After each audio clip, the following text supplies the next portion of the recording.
नमस्कार, मैं ऋषभ शर्मा और आप देख रहे हैं आचरण न्यूज। आइए जानते हैं आज की कुछ बड़ी खबरें। गणतंत्र दिवस के भव्य कार्यक्रम में शामिल हुए मंत्री तुलसी सिलावट।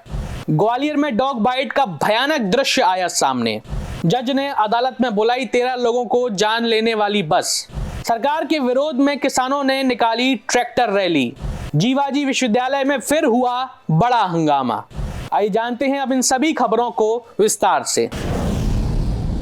ग्वालियर में गणतंत्र दिवस पर भव्य ध्वजारोहण और कार्यक्रम हुआ। जल संसाधन मंत्री ने की प्रदेश को स्वच्छ बनाने की अपील। बीते रविवार को गणतंत्र दिवस के मौके पर ग्वालियर के एसएफ ग्राउंड पर एक भव्य कार्यक्रम का आयोजन किया गया। इस अवसर पर मध्य प्रदेश सरकार के जल संसाधन मंत्री तुलसी राम सिलावट ने ठीक 9 बजे ध्वजारोहण किया। ध्वजारोहण के बाद मुख्यमंत्री डॉक्टर मोहन यादव के संदेश को भी पढ़ा गया। कार्यक्रम में शासकीय विभागों की झांकियां प्रदर्शित की गईं, जो प्रदेश की विभिन्न सांस्कृतिक और विकासात्मक पहलुओं को दर्शाती थी। समारोह के समापन पर उत्कृष्ट कार्य करने वाले अधिकारियों को सम्मानित भी किया गया, जो अपनी सेवाओं से समाज में योगदान दे रहे हैं।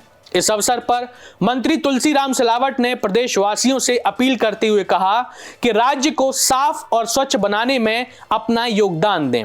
उन्होंने आगे कहा, हमारा संविधान दुनिया का सबसे बड़ा लोकतांत्रिक ग्रंथ है, जो हमारे अधिकारों की रक्षा करता है और कर्तव्यों की याद दिलाता है। मंत्री सिलावट ने प्रदेश में पिछले वर्षों में हासिल की गई प्रगति का भी उल्लेख किया। उन्होंने शिक्षा, स्वास्थ्य, कृषि और बुनियादी ढांचे के क्षेत्र में मध्य प्रदेश की उपलब्धियों पर गर्व जताया और कहा कि राज्य को विकास के हर क्षेत्र में अग्रणी बनाने का प्रयास किया गया है। जल संसाधन को लेकर उन्होंने नदी जोड़ो परियोजना की सराहना करी, जो प्रदेश में जल संकट के समाधान के लिए अहम कदम साबित होगी। इस परियोजना से किसानों को सिंचाई के लिए पर्याप्त पानी मिलेगा और जल स्तर पर सुधार होगा।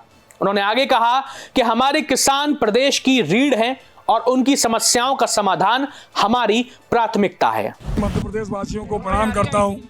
मध्य प्रदेश सरकार की ओर से आप जानते हैं, कई कुर्बानियों के बाद उन शहीदों को भी मैं प्रणाम करता हूं, जो हमारे देश के प्रधानमंत्री का संकल्प मातृशक्ति, युवा शक्ति, गरीब और किसान, हमारी मध्य प्रदेश की सरकार, मुख्यमंत्री जी का संकल्प डॉक्टर मोहन यादव जी के नेतृत्व में हम पूरा कर रहे हैं।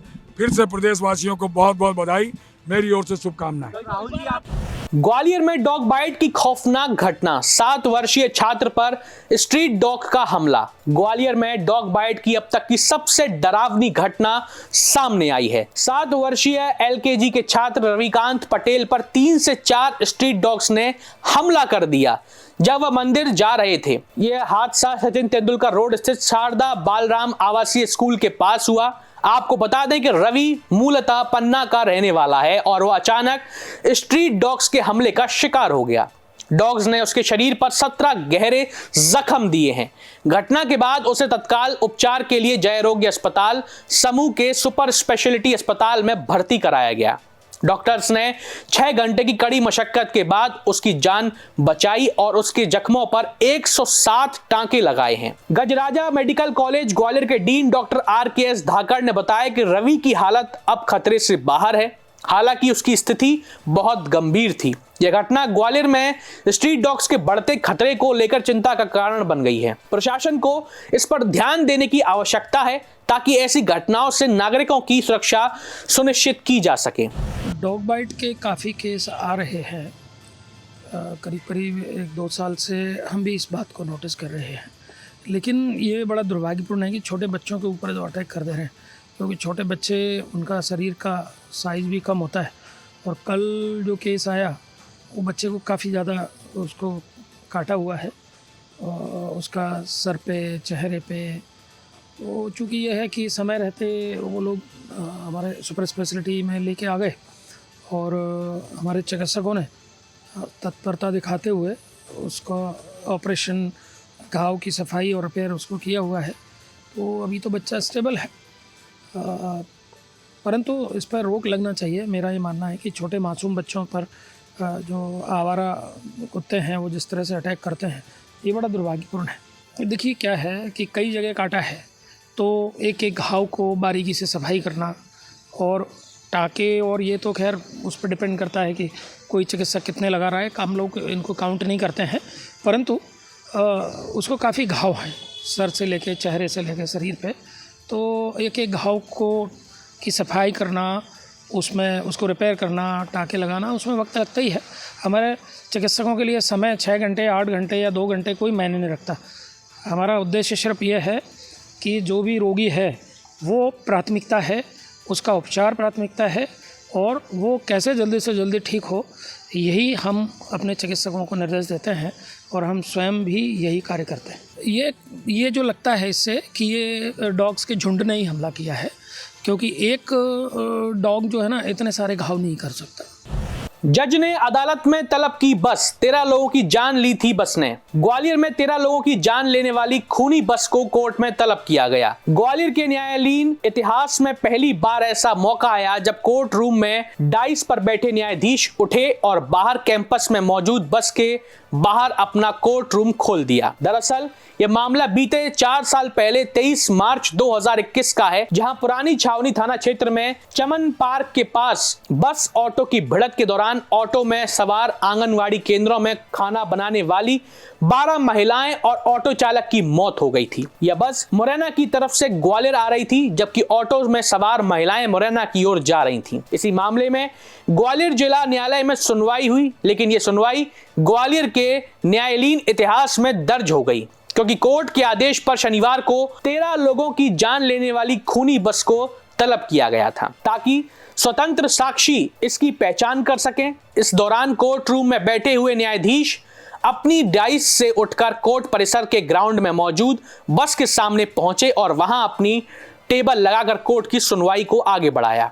इस दौरान स्वतंत्र साक्षी ने बस में हादसे के दौरान आए हुए डेंट के आधार पर उसकी पहचान करी। बस की शिनाख्त के बाद कोर्ट ने मामले की अगली सुनवाई के लिए नियत किया गया। गौरतलब है कि तत्कालीन मुख्यमंत्री शिवराज सिंह चौहान ने इस महिलाओं की मौत पर दुख जताते हुए सभी मृतकों के लिए 4-4 लाख रुपए के मुआवजे की घोषणा करी थी। ये लगभग एक 4 वर्ष पुराना मामला है, जब 23 मार्च 2021 को एक मुरैना की तरफ से बस आ रही थी, जिसने ऑटो में टक्कर मार दी, जिसमें 12 महिलाएं और एक ड्राइवर की मौके पर ही मौत हो गई थी, जो कि काफ़ी दर्द विदारक दस्त था, जिसका कि प्रकरण माननीय विशेष न्यायाधीश श्री विवेक कुमार के न्यायालय में लंबित है। जिसमें साक्ष्य के दौरान ये सामने आया कि इस घटना के जो साक्षी हैं उनको बस की शिनाख्त कराई जाए, तो इसके लिए न्यायालय द्वारा आज समय निर्धारित किया गया था और जो बस सुपुर्दगी पे थी मालिक की, उसको आज न्यायालय में बुलाया गया। उसके साथ ही इस घटना के साक्षी को भी बुलाया गया, जिसके लिए माननीय न्यायाधीश महोदय स्वयं अपने डेस्क छोड़कर पार्किंग के समय जो उपस्थित हुए पार्किंग में, और वहाँ पूरा स्टाफ उनका आया, जिसमें रीडर और उनके स्टेनो सभी लोग थे, और पार्किंग में ही उस साक्षी के कथन लेखबद्ध कराए गए। जो घटना का साक्षी था उसने उस बस को पहचाना है कि ये वही बस है, खूनी बस है, जिसमें 13 लोगों की मौत हुई थी, और उसके कथन लेखबद्ध करने के बाद न्यायाधीश महोदय ने इस प्रकरण में अग्रिम तारीख लगा दी है। हाँ, अभी जो नवीन न्यायालय भवन जिला न्यायालय है, उसमें आज पहला प्रकरण ऐसा है कि जब न्यायाधीश महोदय स्वयं उतरकर अपने डेस्क छोड़कर पार्किंग में उपस्थित हुए हैं। उसमें गणतंत्र दिवस पर किसानों की ट्रैक्टर परेड, किसान विरोधी कानून वापस से ले सरकार। ग्वालियर में किसानों की तमाम मांगों को लेकर संयुक्त किसान मोर्चा ने 26 जनवरी के मौके पर देशव्यापी आह्वान के तहत ट्रैक्टर परेड का आयोजन किया। ट्रैक्टर परेड में ग्वालियर के आसपास के ग्रामीण इलाकों से किसान ट्रैक्टर लेकर पहुंचे। ट्रैक्टर परेड पुरानी छावनी से शुरू हुई और फूलबाग चौराहे पर आकर खत्म हुई, जहां एक सभा का आयोजन भी किया गया। इस सभा को संबोधित करते हुए संयुक्त किसान मोर्चा के नेताओं ने कहा कि केंद्र सरकार द्वारा लगातार किसानों को प्रताड़ित किया जा रहा है। साथ ही जिला प्रशासन द्वारा उनकी ट्रैक्टर परेड रैली की परमिशन को निरस्त कर दिया था, जिससे साफ हो जाता है कि शासन और प्रशासन किसान विरोधी हैं।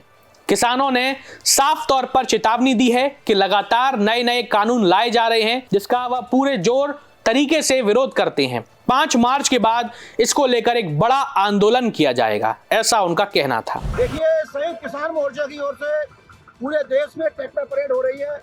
यहाँ पर भी हम लोगों ने ग्वालियर में ट्रैक्टर परेड का आयोजन किया था संयुक्त किसान मोर्चा की ओर से।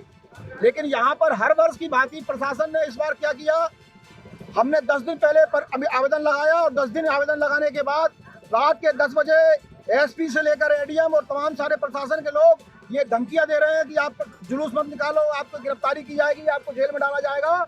और भारतीय जनता पार्टी के लोगों के साथ मिलकर पूरे गांव में उन्होंने वो निरस्त करने वाला जो आवेदन था, रात के 10 बजे निरस्त किया हमारा आवेदन और वो लगा दिया। हमें कहना चाहते हैं इससे हमले रुकेंगे नहीं।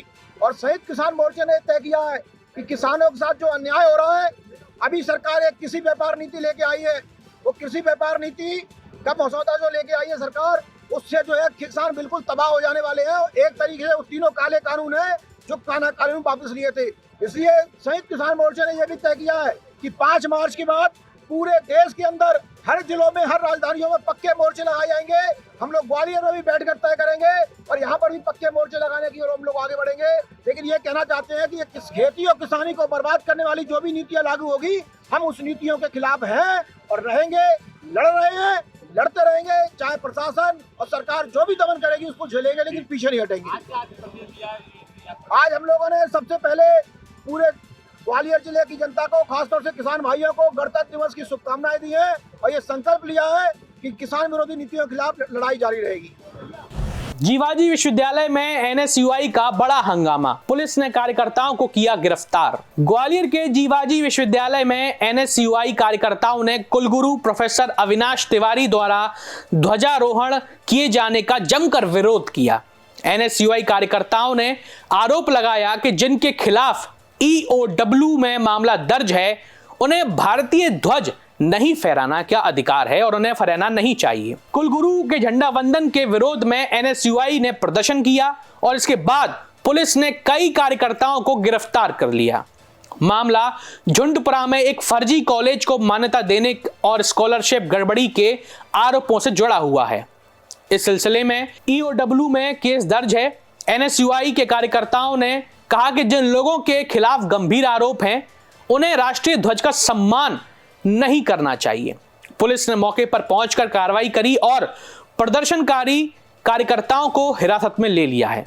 देश दुनिया की सभी खबरें देखने के लिए जुड़े रहिए आचरण न्यूज से। आचरण न्यूज, हर कदम आपके साथ।